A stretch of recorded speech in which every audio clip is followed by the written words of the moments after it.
Muy buenas a todos desde Perú, desde Lima. Estoy acompañado por Manuel Villa García, que es pues un abogado, experto en arbitrajes, experto en litigios y además un gran numismático. Es una persona que sabe mucho sobre derecho marino, todo el tema de derechos relacionados con los pecios. De hecho, ha asesorado a la República de Perú en algunos aspectos. Ahora vamos a hablar un poquito con él sobre estos temas, ¿no? Sobre el derecho del mar. Hola, Adolfo, bienvenido. Bienvenido a mi estudio, el estudio de la CHEA. Y bueno, analicemos este tema. Sí, vamos a hablar un poquito sobre qué es esto. Primero, ¿qué es esto del derecho del mar? O sea, porque el mar, digamos, como parece un lugar, siempre decimos, en aguas internacionales, ¿no? Entonces, ¿qué derechos rigen, ¿no? ¿Quién es el que manda en medio del Pacífico, en medio del Atlántico? Vamos quizá a ubicarlo mejor, porque el derecho del mar es muy extenso, pero quizás nos debemos referir a cómo se regulan los pecios que encontramos en el mar y que ahora está regulado en parte por la Convención de las Naciones Unidas del Derecho del Mar y por otra, una segunda, que se denomina el Patrimonio Cultural Subacuático. O sea, que estas son las dos leyes, los dos reglamentos, digamos, a los que hay que referirse cuando hablamos de pecios. Así es. Muy bien. ¿Y estos de qué años son? ¿O de qué...? No tengo las fechas ahorita, pero... O sea, más o menos, es decir, de mediados del siglo... los 30 últimos años, ¿no? O sea, es una legislación más o menos reciente. Así es. Mundial, y que cada día se adhieren más países, ¿no? Vale, porque no todo el mundo ha firmado estos dos tratados. Bueno, de hecho, la República del Perú se niega. ¿Se niega a firmarlo? Se niega a firmarlo, así es. ¿Ninguno de los dos? Ninguno de los dos. Ya. Y que en mi opinión es un gran error. Es un gran error. Connotados juristas peruanos, de hecho, ya han recomendado a la República del Perú que suscriba la Convención de las Naciones Unidas sobre el Derecho del Mar. No solamente por los pecios, sino por todo lo otro que engloba y contiene y regula esta Convención del Derecho del Mar. Vale. ¿Pero que esta convención también incluye otros temas civiles, tipo de barcos y demás? ¿O solo... Los derechos de las 200 millas, hasta dónde va tu jurisdicción? Hay cosas muy, muy importantes. Vale, entonces... y una partecita está referida a los pecios. Vale. Entonces hay países que han aceptado las dos legislaciones. De hecho, España. Como por ejemplo España y buena parte de los países europeos, según tengo entendido. Así es. Si no casi todos o todos. Luego hay algunos que ninguna, como por ejemplo Perú, y hay algunos otros que aceptan una y la otra no. Correcto. Por ejemplo, Colombia, parece, ¿no? El San José también, ahí tenemos ese tema. Así es. Muy bien, y entonces, vamos a suponer un país que acepte las dos leyes, ¿no? Entonces, ¿qué pasa si encontramos o sea, en sus aguas aparece un barco que lleve su bandera? O que lleve una bandera. O sea, no sé, imaginamos que en España apareciese un barco francés que se haya hundido en una batalla o en un lo que sea. Pues, ¿qué ocurre con ese pez? Bueno, primero veamos la parte más sencilla. Sí. En que descubramos un galeón en alta mar. Ya. Que no sea mar jurisdiccional de ningún país. Eso es. Vale. ¿Correcto? Y entonces la convención es muy clara. Le pertenecerá al país del cual era propietario de ese barco de guerra. Un barco de guerra, si es un barco mercantil, ya no. Habría que revisarlo, ¿no? Pero yo lo que tengo en la cabeza en este momento es el caso de la fragata Nuestra Señora de las Mercedes, que fue hundida en 1804 y que fue encontrada por la compañía americana Odyssey Co. en el 2007. Es decir, estas monedas estuvieron bajo el mar 203 años. Sí, vamos a ir luego con la Mercedes. Vamos primero a pensar cuáles son los distintos casos. O sea, si encontramos un barco en alta mar con la bandera de un país, ese barco pertenece a ese país. Correcto. Y ahí no hay más castañas. No hay más. Bien, si aparece... Salvo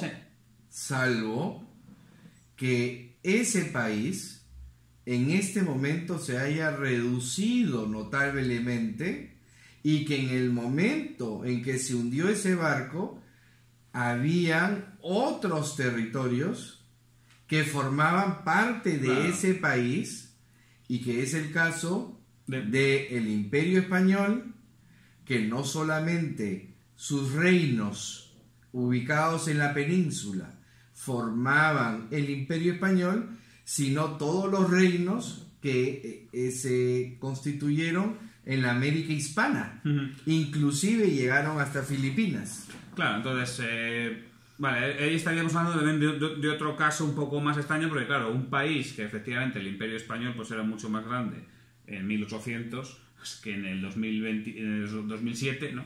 Entonces, claro, ahí es más Imperio Español México que España, pues ahí estaría la pregunta. Vamos a ir luego con eso. A mí me ocurriría lo mismo, por ejemplo, con la URSS, entiendo yo. O sea, un barco de la URSS, ¿no? Pues ¿por qué tiene que ser Rusia la que herede de la URSS, ¿no? Y no Letonia, por ejemplo, ¿no? Pues esa sería otra pregunta.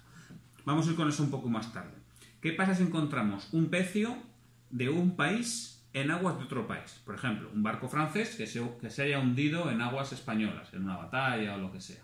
¿Ese pecio a quién pertenecería? Bueno, eso tendremos que discutirlo internacionalmente, porque Francia dirá, por estar en aguas jurisdiccionales francesas, de los franceses, y los españoles dirán que es suyo porque era el barco de su país. Con bandera española. Con su bandera, por supuesto. Claro, pero la ley no indica exactamente, la UNESCO no indica a qué país pertenecería. Bueno, la UNESCO, con esta convención sobre patrimonio cultural subacuático, establece que deben compartir estas monedas, pero además establece un principio fundamental que es contra los comerciantes. Actualmente se ven en remates internacionales, en subastas internacionales, venta de patrimonio subacuático. Sí. Pero eso es lo que se ha descubierto antes. Hoy por hoy ya no cabe descubrir nuevo patrimonio subacuático y sacarlo a la venta. Hay una prohibición expresa. Vale, entonces los países que han firmado estos tratados de la UNESCO no pueden sacar su patrimonio subacuático al mercado. O sea, pero claro, el problema está, ¿y qué pasa con los países que no lo han firmado? Porque vamos a pensar, por ejemplo, que si me has dicho que Perú no lo ha firmado, pues entonces si encuentra un pecio en aguas peruanas, entiendo yo que Perú, en principio, no sé cómo será la ley concreta de Perú, pero en principio podría sacar eso y venderlo.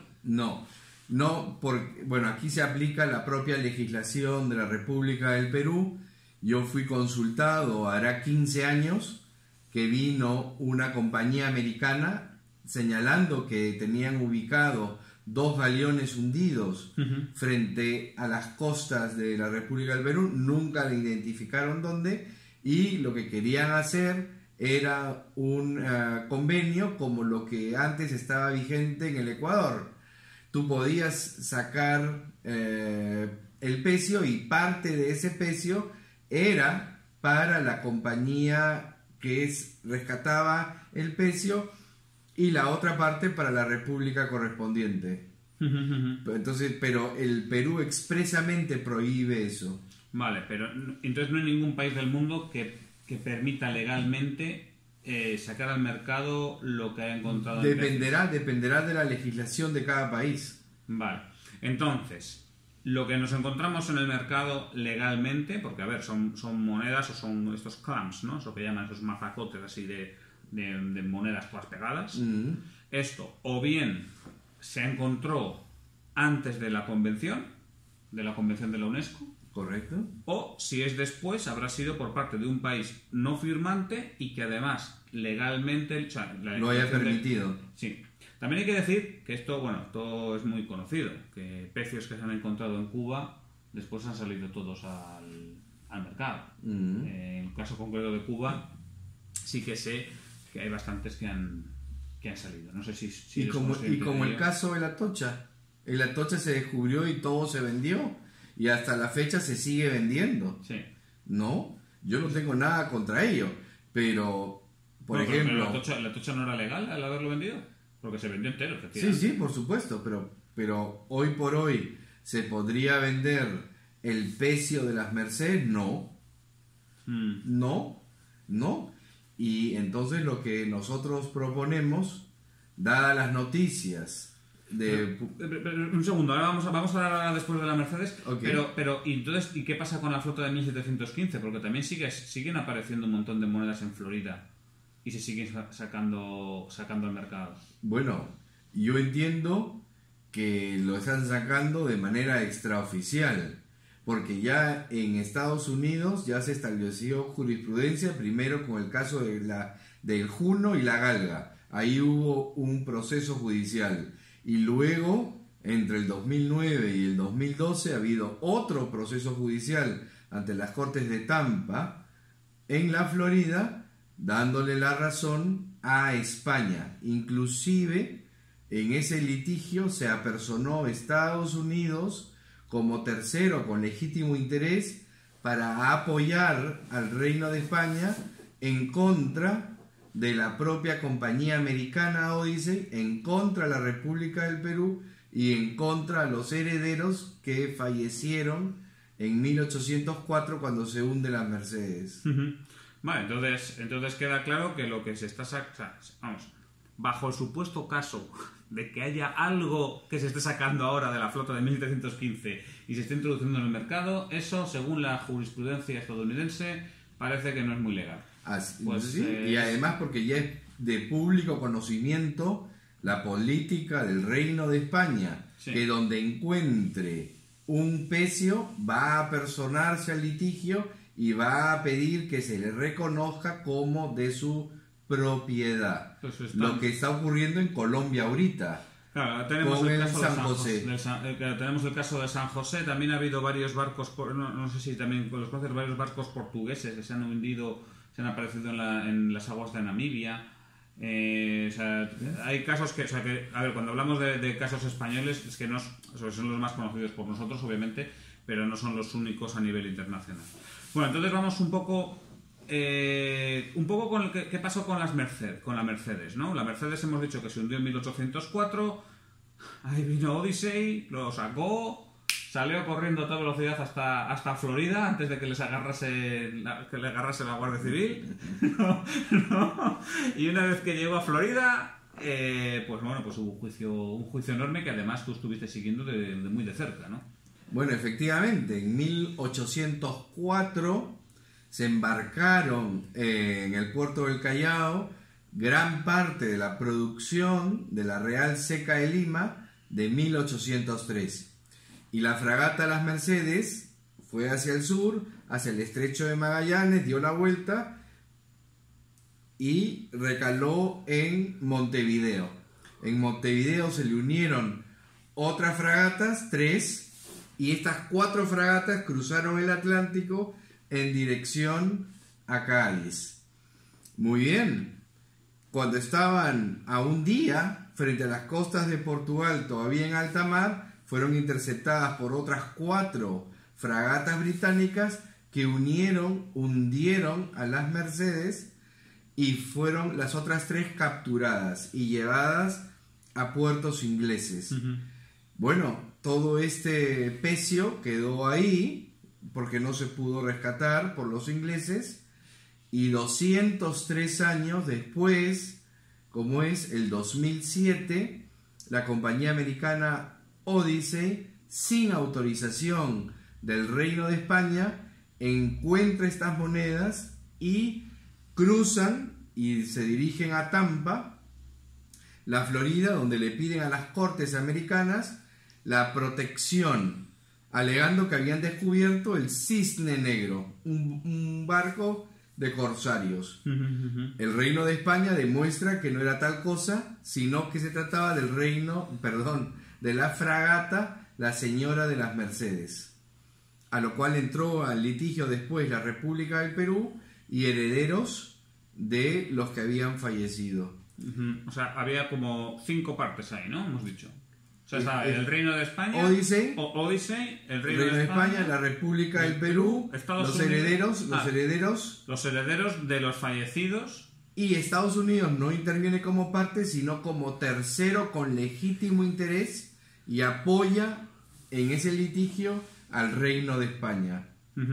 Este litigio... Los herederos, vamos a ver, se murieron ahí como 250 marineros, una cosa así. Sí. O sea, claro, 250 marineros que ahora mismo estaríamos 8 generaciones más tarde, pues ¿cuántos herederos había ahí? Bueno, pero el Reino de España demostró en el litigio que ellos habían sido indemnizados y en consecuencia no tenían derecho. Ya.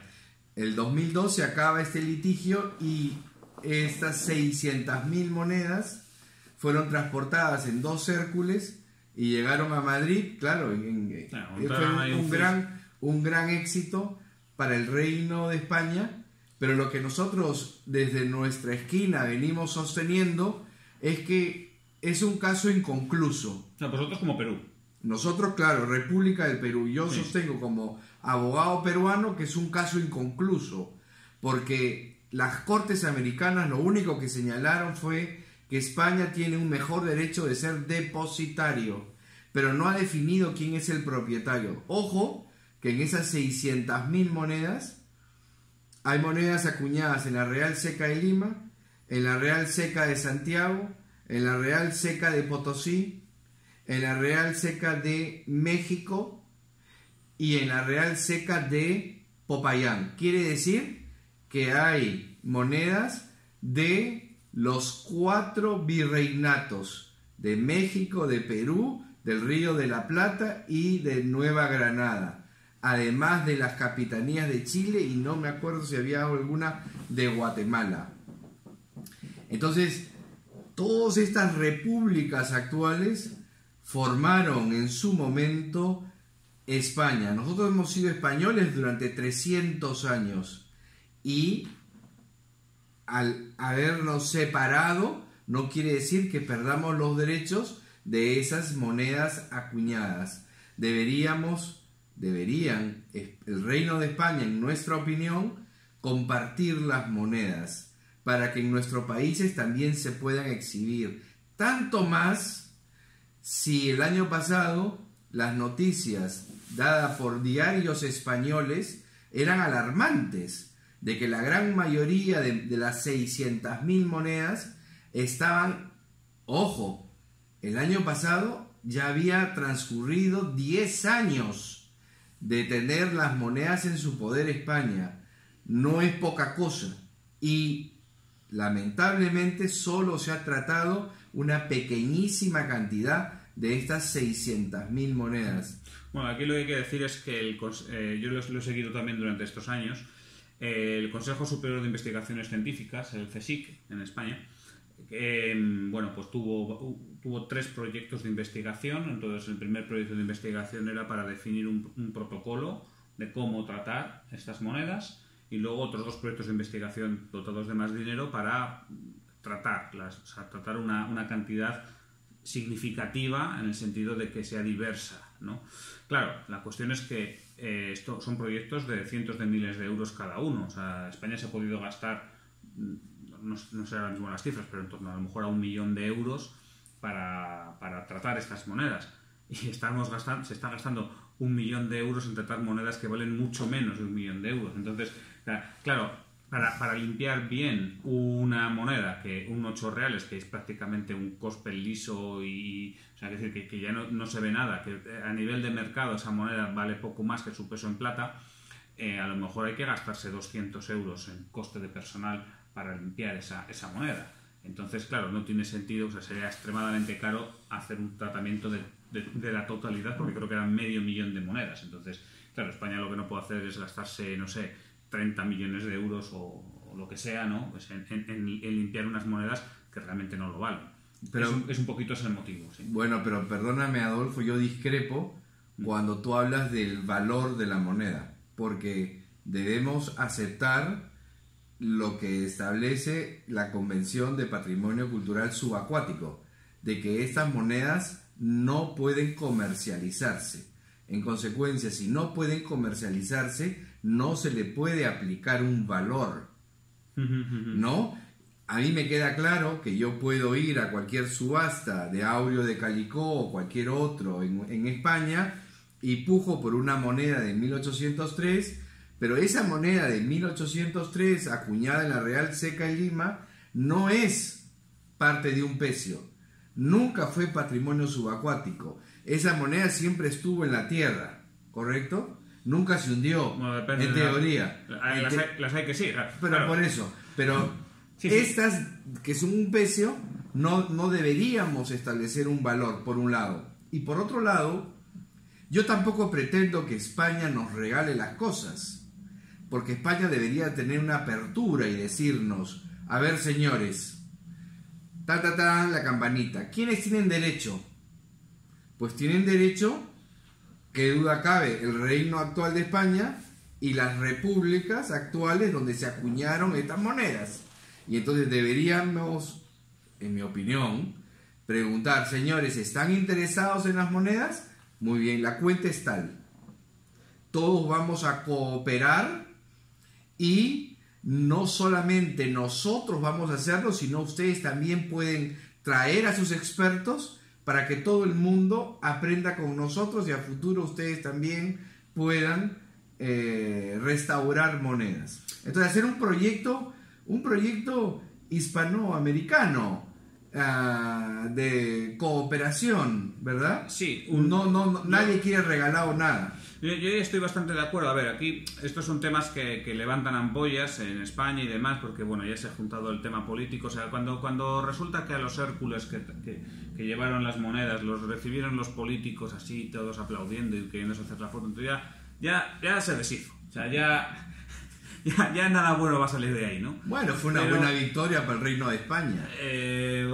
Bueno, bien. Es una victoria que se apuntó el tanto el que no se tenía que haber apuntado el tanto, en mi opinión. Pero bueno, en cualquier caso, estoy totalmente de acuerdo que eso debería haberse visto como una oportunidad de cooperación y de cohesión hispanoamericana y no todo lo contrario como ha degenerado en ello, ¿no?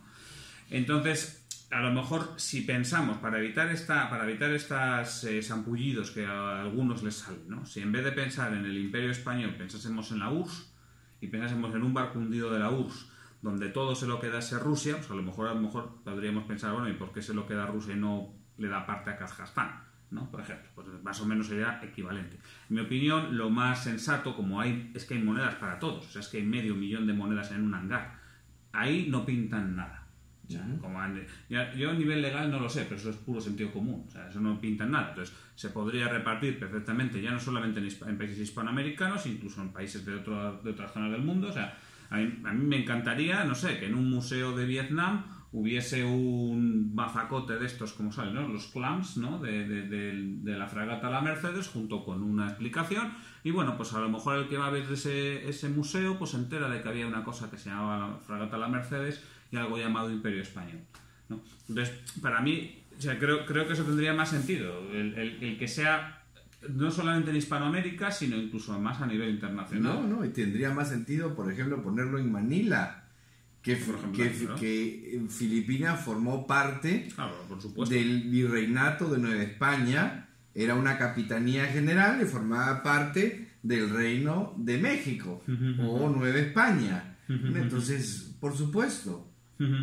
¿Y eso se podría hacer de manera legal? O sea, la UNESCO no exige que todo el tesoro quede o todo el pecio quede en el mismo lugar.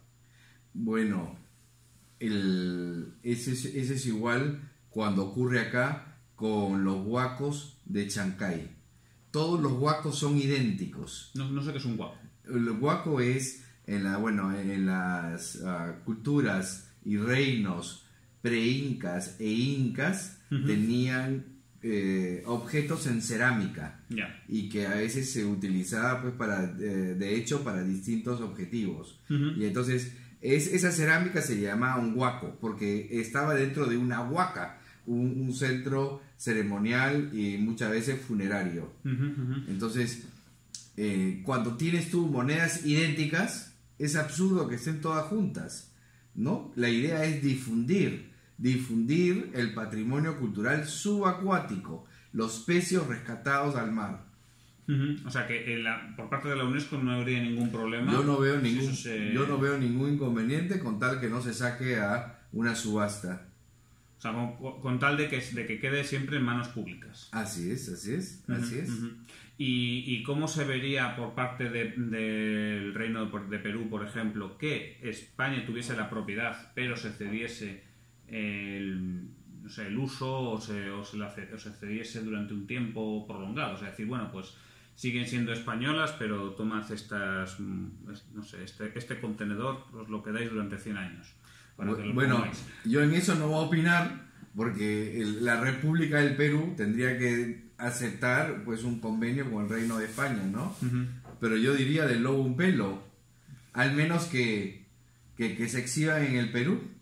O sea que aquí la idea también, o sea, la idea sobre todo es más que la propiedad legal y moral del objeto, estamos hablando sobre todo de poderle dar difusión y de que, bueno, que el pueblo, los peruanos lo vean como suyo, tanto como el español que va a Cartagena. Así es, yo he tenido recientemente la gran satisfacción de estar efectivamente en la ciudad de Cartagena, España, y he podido apreciar algunas pocas de las 600.000 monedas, pero es verdad que están muy bien exhibidas y muy bien presentadas. Es un gran museo al pie del puerto en Cartagena.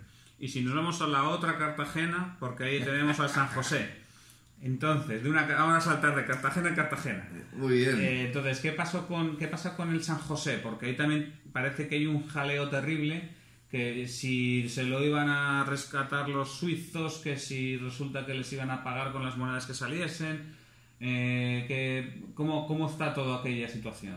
Mira, para empezar, para mí es incomprensible que habiendo sido descubiertas hace 30 años o más, que ese pecio siga estando bajo el mar y los políticos no hayan podido acordar cómo sacar ese pecio.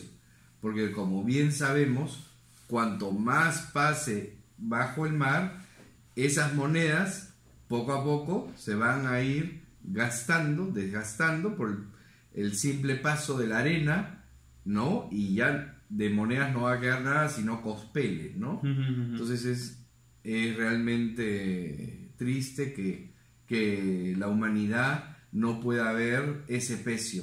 Pecio interesantísimo, porque es de 1703 o 4 por ahí, me parece. Sí, es de la época de la Guerra de la Independencia, no es exactamente el año. Pero otros países también reclaman, porque claro, el tema es que Colombia no ha firmado ese tratado de la UNESCO. Con lo cual, ahí se está utilizando la legislación colombiana. Claro, pero no ha firmado la segunda convención, pero sí la primera. Ya, ¿y entonces? Bueno, por eso es que el Reino de España argumenta que tiene derechos, porque la Convención de las Naciones Unidas sobre el Derecho del Mar es muy clara. Ese era un barco de guerra español, ¿no? Y yo a ello lo que sostengo es que no solamente España tiene derechos, sino todas las repúblicas actuales, porque repito, aquí se aplica el concepto moderno de sucesión de estados, y donde se indica que en ese entonces Cartagena pertenecía al reino o virreinato del Perú, porque todavía no existe, cuando se hundió ese barco en Cartagena, ese galeón, el galeón San José, todavía no se había creado el reino o virreinato de Nueva Granada. Ya, entonces, claro, ahí ya hay... ¿Quiénes son los herederos actuales del virreinato, bueno, del Imperio Español? Igual, las repúblicas. Las repúblicas americanas y el Reino de España. Bueno, tendría sentido, y la verdad es que en estos aspectos legales me pierdo bastante. ¿Y sabes si hay alguna reclamación por parte de Perú y de otros países respecto al San José? No. A lo mejor el día que lo saquen. Francamente, entiendo que hay un silencio para no alertar a nadie, pero llama la atención que que no se haya, como digo, sacado ese pecio hasta la fecha, ¿no?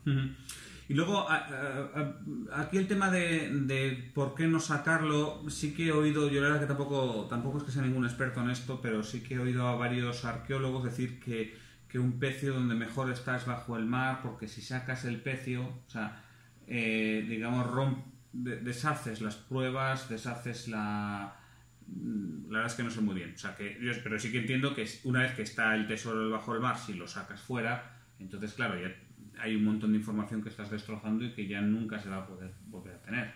Entonces, a lo mejor hay un interés arqueológico de que eso siga bajo el mar o no.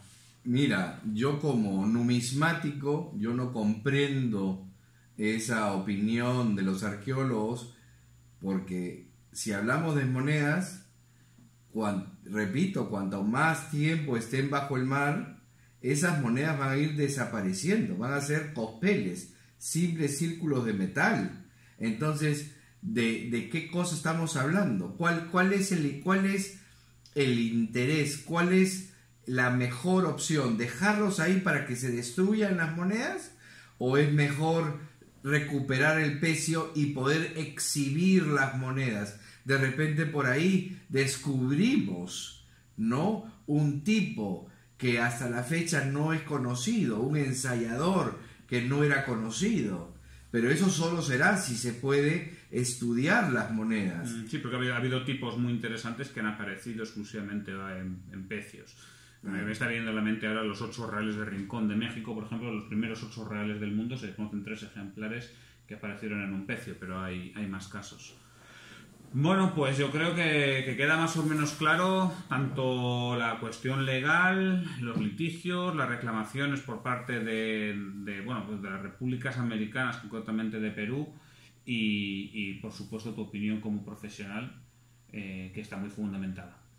Bueno, te agradezco mucho la entrevista, es una opinión y ojalá que todos podamos contribuir y ver este pecio de las Mercedes. Sí, yo me quedo con la idea de que tanto el pecio de las Mercedes como tantas otras cosas deberían ser oportunidades para colaborar, para cooperar entre todos los países americanos y también con España. Cuando los utilizamos en vez de para colaborar, para enfrentarnos, estamos haciéndonos un flaco favor, tanto a nosotros como al mundo hispano en sí. Así que nada, bueno, pues Manuel, muchísimas gracias por atendernos. Muchas gracias, hombre. Bueno, un saludo y Chao, hasta pronto. Hasta luego.